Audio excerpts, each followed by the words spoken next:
अधिवक्ता पंजीकृत हुए, उसके बाद वरिष्ठ अधिवक्ता पदनामित हुए और फिर वरिष्ठतम वरिष्ठ अधिवक्ता रहे। सन 1990 से आप सर्वोच्च न्यायालय में भी प्रैक्टिस करते रहे। देश के कई महत्वपूर्ण प्रकरणों में आपने पैरवी की। आप राजस्थान उच्च न्यायालय बार काउंसिल के अध्यक्ष भी रहे। 1989 से 1991 में आप झुंझुनू से सांसद रहे। 1993 से 1998 में किशनगढ़ से विधायक रहे और 2016 में आप भारतीय जनता पार्टी के विधि और विधायी प्रभाग के प्रमुख रहे। 2019 में आप पश्चिम बंगाल के राज्यपाल नियुक्त हुए और 11 अगस्त 2022 को देश के 14वें उपराष्ट्रपति बने।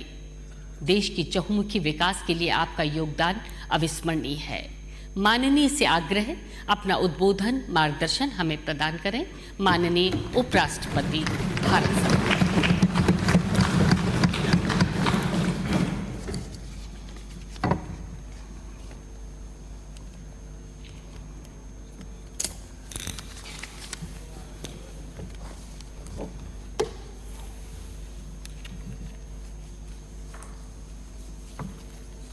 मेरे लिए ये बहुत ही इमोशनल मोमेंट है और ये दूसरी बार आया है राजस्थान विधानसभा में। राज्यपाल बनने के पश्चात डॉक्टर सीपी जोशी जी ने मुझे ये सौभाग्य दिया और अब उपराष्ट्रपति बनने के बाद मैं डॉक्टर सीपी जोशी का आभारी हूँ।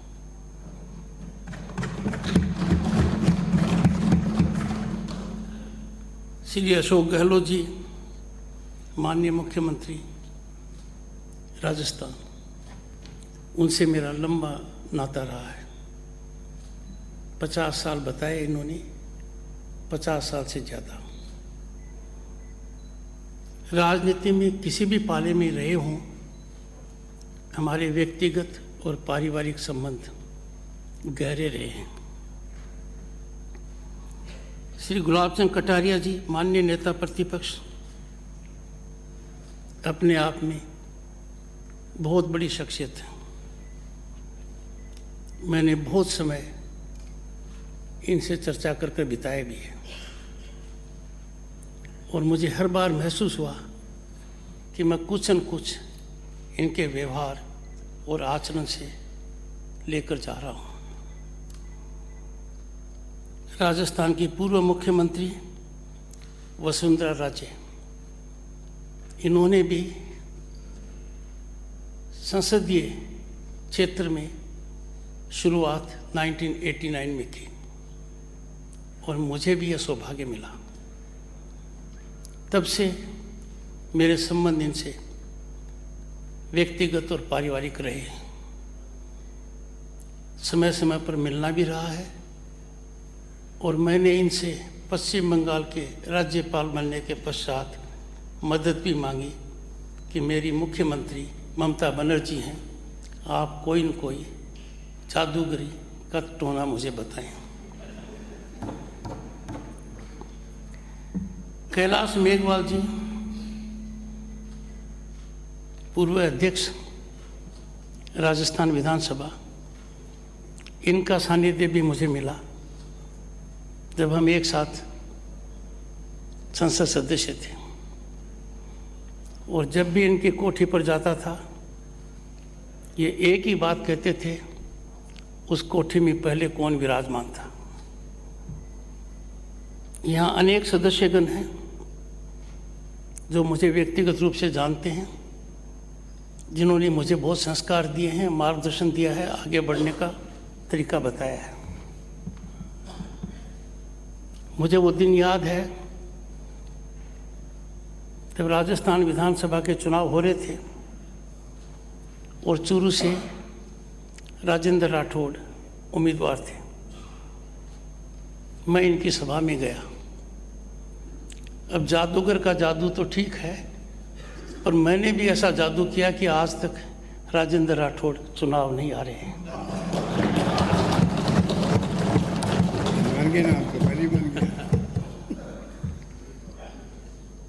पूर्व विधायकगण यहाँ उपस्थित हैं, पर जो सांसदगण हैं और राज्यसभा से हैं, उनके प्रति मैं नतमस्तक हूँ। और मैं उम्मीद करता हूँ कि जो भावना यहाँ व्यक्त करूँगा उसका उन पर असर होगा, और मेरे स्वास्थ्य के लिए वो अति आवश्यक है। मेरे लिए ये एक यादगार पल है। मैं अभिभूत हूँ,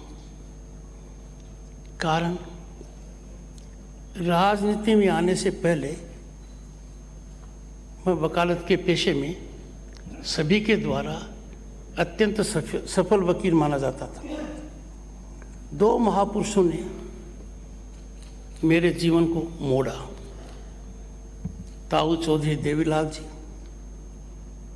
और माननीय भैरव सिंह शेखावत जी।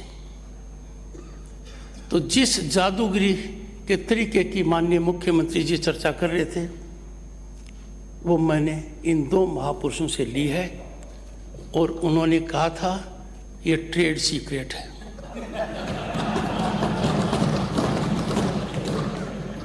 दोनों महानुभाव यहाँ नहीं हैं, तो मैं ट्रेड सीक्रेट नहीं बता सकती, वरना मैंने गहलोत जी की बात कभी टाली नहीं है। मेरी धर्मपत्नी डॉक्टर सुदेश धनखड़ ने मुझे कहा कि राजनीति में आपको लाने वाले व्यक्ति ताऊ देवीलाल जी और माननीय भैरव सिंह शेखावत जी, वो क्या सोच रहे होंगे जब आप उस उपराष्ट्रपति निवास पर जा रहे हो जहाँ भैरव सिंह जी विराजमान थे। मेरे जीवन की इससे बड़ी कोई उपलब्धि नहीं हो सकती।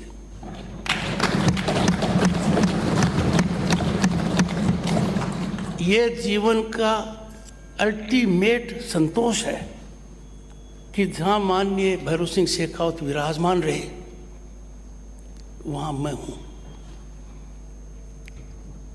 इसका श्रेय इन दो महापुरुषों को जाता है। राज्यसभा के सभापति के रूप में और एक पूर्व सदस्य के रूप में मेरे लिए एक ऐसा मुकाम आया है कि मुझे यहाँ पर अपने दिल की बात कहनी पड़ेगी। यहाँ नहीं कहूँगा तो कहाँ कहूँगा। इस सम्मानित सदन के माध्यम से पहले मैं राजस्थान के लोगों को हार्दिक बधाई और शुभकामनाएं देता हूँ। मेरे मन में, मेरे दिल में उनके लिए विशेष स्थान है। जिस भी कार्य क्षेत्र में मैं रहा, वकालत हो या अन्यथा राजनीति में, उन्होंने मुझे भरपूर आशीर्वाद दिया है। मैं उनका ऋणी हूँ। इस सदा यादगार रखने वाले सम्मान के लिए मैं डॉक्टर सीपी जोशी, अध्यक्ष राजस्थान विधानसभा, सदन के नेता माननीय श्री अशोक गहलोत जी मुख्यमंत्री और प्रतिपक्ष के नेता श्री गुलाब सिंह कटारिया जी का आभार प्रकट करता हूँ। मेरे बारे में जो अच्छी अच्छी बातें यहाँ कही गई और गर्मजोशी से स्वागत हुआ सभी के द्वारा, उसके लिए हार्दिक धन्यवाद। जो ज़्यादा बातें मेरे जीवन के बारे में कही गई हैं, मेरे परिवार का कोई सदस्य यहाँ पर नहीं है, वरना हो सकता है वो इसको स्वीकार न भी करें। संसद और विधायिका का काम जीवंत और स्वस्थ लोकतंत्र की एक कुंजी है। It is nectar for societal growth. Democracy can not survive without it. ये संस्थाएं प्रामाणिक रूप से लोगों की इच्छा के साथ साथ उनकी आकांक्षाओं को भी अपने सामने रखती है। लोकतंत्र के ये मंदिर जनप्रतिनिधियों को संवैधानिक कर्तव्यों का पालन करने के लिए प्रेरित करते हैं। संसद और विधायिका बहुत सशक्त माध्यम है। भारत के संविधान के निर्माण करते समय जनप्रतिनिधियों के माध्यम से इनको बहुत बड़ी ताकत दी गई थी और जो कुछ होना है संसद और विधायिका के माध्यम से होना है। महत्वपूर्ण काम है कार्यपालिका को जवाबदेह ठहराना, पारदर्शिता और उत्तरदायित्व स्थापित करना इनका मूल कर्तव्य है। इनसे प्रभावी और कोई संस्था ये काम करने के लिए नहीं हो सकती। अनुशासन के बिना मानव जीवन अधूरा है। अनुशासन की कमी संस्थाओं को जर्जर कर देती है। अनुशासन की कमी हमारे लक्ष्य को कुंठित कर देती है। अनुशासन विधानमंडल और संसद में अति आवश्यक है। अनुशासन यदि अगर विधानमंडल और संसद में नहीं रहा तो इसके नतीजे कभी भी जनहित और देश हित में नहीं हो सकते। विधानमंडल और संसद में बहस, चर्चा और विचार विमर्श हो, यही लोकतंत्र का अमृत है। लोकतंत्र की जननी और दुनिया की सबसे बड़े लोकतंत्र के रूप में हमारे प्रतिनिधियों का आचरण अनुकरणीय होना चाहिए। संविधान निर्माताओं ने यही अपेक्षा की थी, यही कल्पना की थी। संविधान सभा में संविधान विकसित करते समय सबसे चुनौतीपूर्ण मुद्दों पर विभिन्न दृष्टिकोणों को एकजुटता और स्वस्थ वातावरण में देखा गया। देश के सामने उस समय बड़ी जटिल समस्याएं थी। कॉन्स्टिट्यूएंट असेंबली के सदस्यों में मतांतर था, पर उन्होंने शालीनता से, स्वस्थ रूप से, सशक्त तरीके से अपनी बात संविधान सभा के समक्ष रखी और हमें एक संविधान मिला। आज के हालात अत्यंत गंभीर हैं, चिंतनीय हैं। सामयिक दृश्य संसद और विधानसभाओं में क्या किसी कुश्ती अखाड़े से कम है? जब चारों तरफ देखते हैं तो लगता है हम कहाँ आ गए, क्यों आ गए, किस उद्देश्य के लिए आ गए। संविधान निर्माताओं की आत्मा पर हम इतना बड़ा कुठाराघात क्यों कर रहे हैं? संसद और विधायिका दोनों के सामने तो एक कड़ी चुनौती है। ये लोकतंत्र की जड़ें हिला देगी। गहरी चिंता का कारण है अमर्यादित आचरण सभी सीमाओं को लांघ गया है। कोई कसर बाकी नहीं रही है। समझ में नहीं आता जनप्रतिनिधि अपनी बात कहते हुए संसद और विधानसभा में इस प्रकार का आचरण कैसे कर सकता है। जनता के बीच में हास्य का विषय बन गए। प्रजातांत्रिक व्यवस्था और मूल्यों पर इसे क्रूर प्रहार और दर्दनाक कुठाराघात और क्या हो सकता है।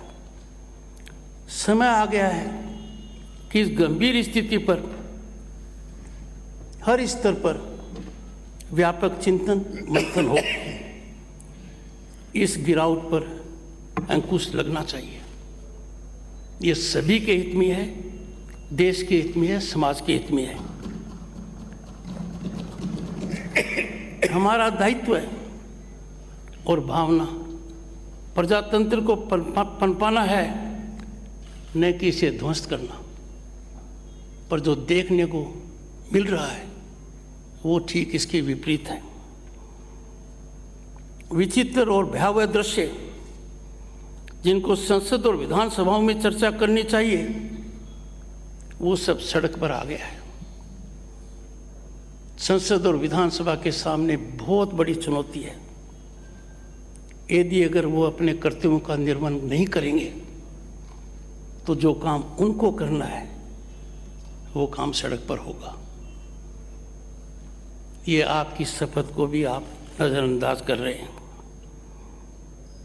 संसद विधानसभा दोनों स्वस्थ विचार आदान प्रदान का स्थान है।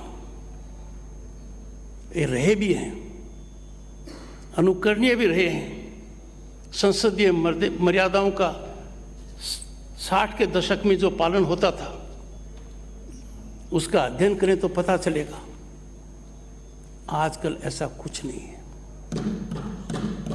मैं पीड़ा समझ सकता हूं डॉक्टर सीपी जोशी की, अध्यक्ष, पूर्व अध्यक्ष कैलाश मेघवाल जी की, और मैं अंदाजा लगा सकता हूं कि मुझे क्या महसूस करना पड़ेगा। हर भारतीय नागरिक का, हर चिंतक का यह दायित्व है कि इस बीमारी को रोका जाए। इस बीमारी का निदान बहुत आसान है। हम अनुशासित रहें, कानून के दायरे में रहें, संविधान की मूल भावना समझें, संविधान के अनुसार काम करें। मैं संसद सदस्यों को और विधानमंडलों के सदस्यों को बताना चाहता हूं कि जो आचरण वेल में आकर होता है, उदंडता दिखाता है, उसकी सेल्फ लाइफ कुछ घंटों या दिन की होती है। पर जो विचार यहाँ व्यक्त किए जाते हैं, जो अध्ययन करने के पश्चात आप यहाँ विचार व्यक्त करते हो, वो सदियों तक रहते हैं। इस मुद्दे पर किसने क्या कहा, कानून का विद्यार्थी होने के नाते कॉन्स्टिट्यूएंट असेंबली की डिबेट्स को मैंने बेखूफी उपयोग किया है। वो कहाँ गया मामला आज?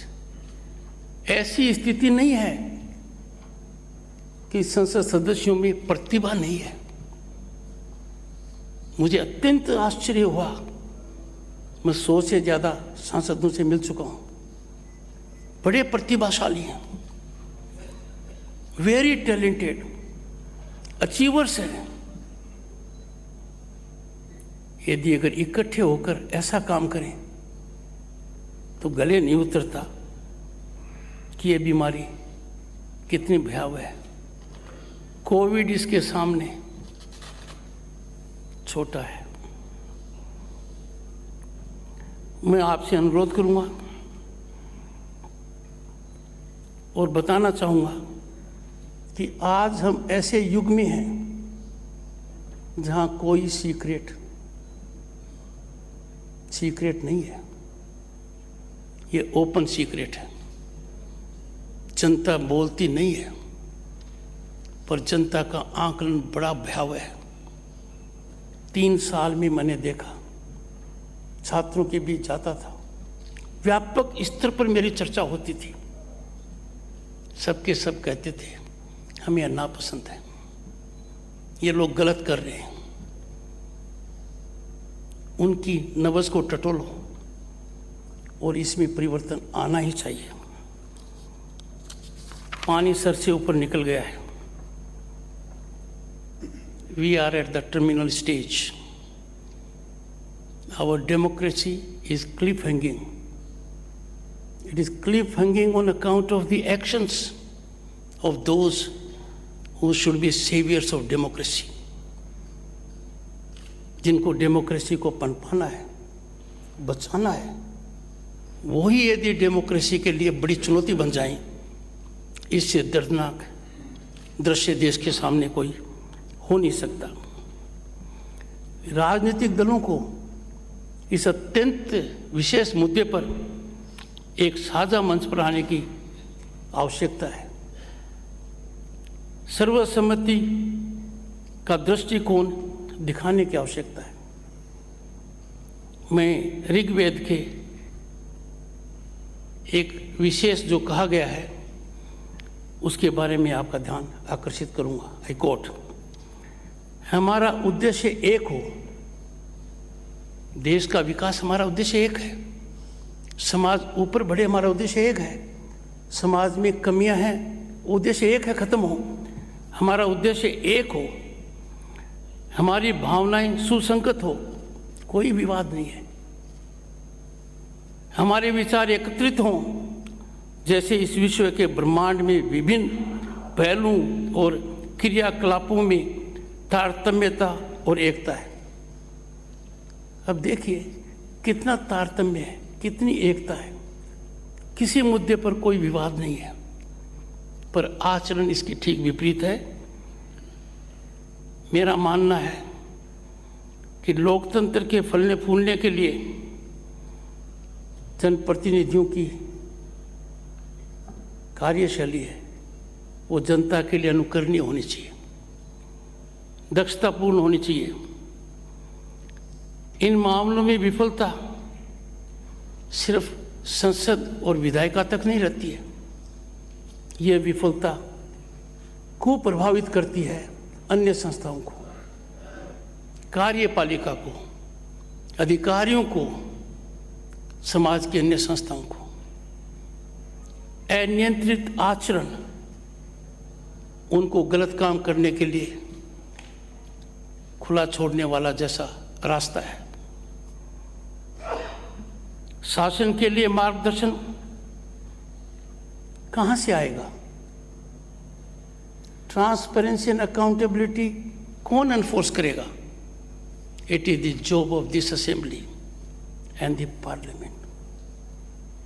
Assembly and parliament are the ultimate custodians of the interest of the nation and the people.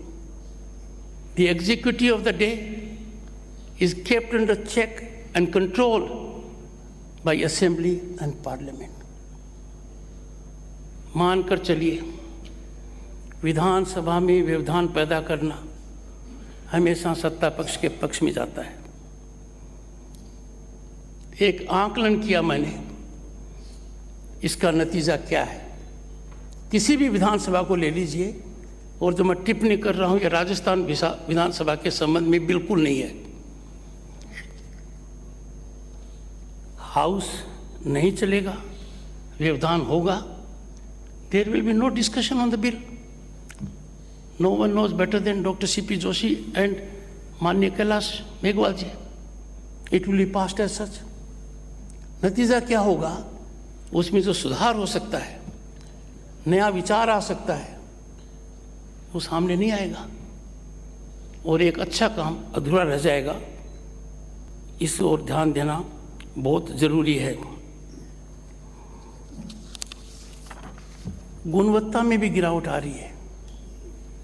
जब विधानसभा और संसद में वातावरण ठीक है तो भी गुणवत्ता में गिरावट है। ये पूरा देश में देखा गया है। विधायक और संसद सदस्य कितनी गहराई से तैयारी करते हैं।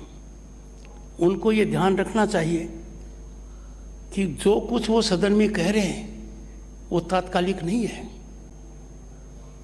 उसके दूरगामी परिणाम हैं, वो ऐतिहासिक है। उनकी तैयारी उसी स्तर की होनी चाहिए। राजनीतिक दलों और विधायिकाओं को सक्षम करने के लिए एक बहुत आसान रास्ता है। आत्मनिरीक्षण करें। एक ही रास्ता मिलेगा। पानी सर के ऊपर से है, अब बदलाव नहीं लाएंगे तो सबका नुकसान है। सभी को ये याद रखना होगा कि राज्य के 3 अंगों में एग्जीक्यूटिव, जुडिशरी, लेजिस्लेचर कोई एक दूसरे से बड़ा नहीं है। सब संविधान के नीचे हैं। all are under the umbrella of the Indian Constitution. माननीय मुख्यमंत्री जी ने पूछा वो कौन सा जादू था जिसकी वजह से माननीय मुख्यमंत्री पश्चिम बंगाल ममता बनर्जी ने वो निर्णय लिया। मैं राजनीति से परे हूँ। राजनीतिक निर्णय क्यों लेते हैं, कैसे लेते हैं, किस आधार पर लेते हैं, इसके लिए माननीय मुख्यमंत्री जी अशोक गहलोत जी प्रकाश डाल सकते हैं, वसुंधरा राजे जी डाल सकते हैं, अन्य महानुभाव डाल सकते हैं। हाँ, थोड़ा बहुत जादू तो मैंने किया ही है, यह तो मानना पड़ेगा।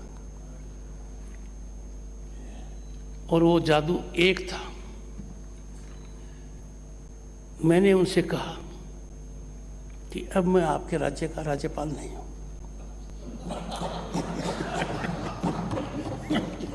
और आप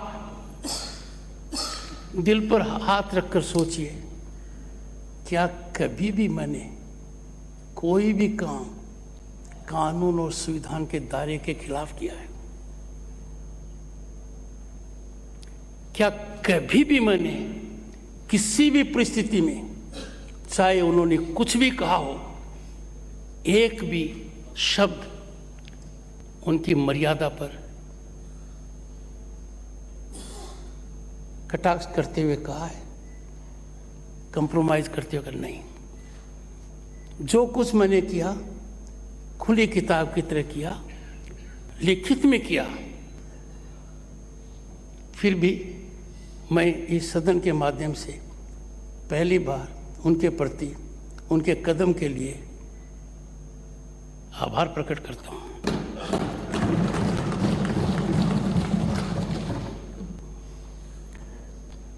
मैं मानकर चलता हूं कि लोकतंत्र के मंदिर में जो बातें मैं कह रहा हूं और जिस आशीर्वाद की आपसे उम्मीद रख रहा हूं, उस पर आप चिंतन करेंगे और मेरे को आशीर्वाद देंगे। इस सम्मान के लिए एक बार फिर मैं डॉक्टर सीपी जोशी, अध्यक्ष राजस्थान विधानसभा और सदन के नेता मुख्यमंत्री माननीय गहलोत जी और प्रतिपक्ष नेता गुलाब चंद कटारिया जी का आभार प्रकट करता हूं। और आप लोगों ने जो प्रेम दर्शाया है उसके लिए मैं सदैव कृतज्ञ रहूँगा। नमस्कार।